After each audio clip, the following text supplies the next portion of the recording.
चला, आज पटकन जाणून घेऊया कोल्हापूरची जीवनदायिनी पंचगंगा नदीबद्दल. पंचगंगा नदी म्हणजे फक्त पाण्याचा प्रवाह नाहीये, ती आहे कोल्हापूरची ओळख, त्याचा इतिहास आणि खरं सांगायचं तर त्याची लाईफलाईनच. तिच्या नावातच सगळं काही आहे. 5 नद्यांचा संगम. तर पहिली गोष्ट, ही नदी नक्की बनते तरी कशी? तर बघा, सह्याद्रीच्या पर्वतरांगांमधून 5 नद्या येतात. भोगावती, तुळशी, कुंभी, धामणी आणि कासारी. गंमत म्हणजे करवीर महात्म्य या जुन्या ग्रंथानुसार प्रत्येक नदीला एक खास ओळख आहे.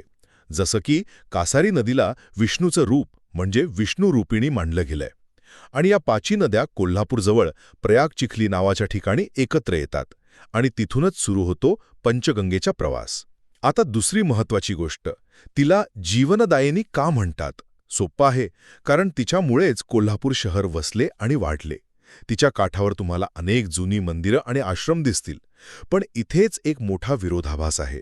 ज्या प्रथांमुळे आपण तिला इतकं पवित्र मानतो, त्याच प्रथा आज तिच्या प्रदूषणाला कारण ठरतायत.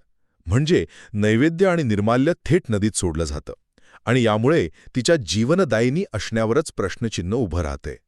थोडक्यात सांगायचं तर 5 पवित्र नद्यांपासून बनलेली पंचगंगा कोल्हापूरसाठी फक्त एक नदी नाहीये, तर तो एक सांस्कृतिक वारसा आहे, ज्याचं पावित्र्य आज धोक्यात आलंय.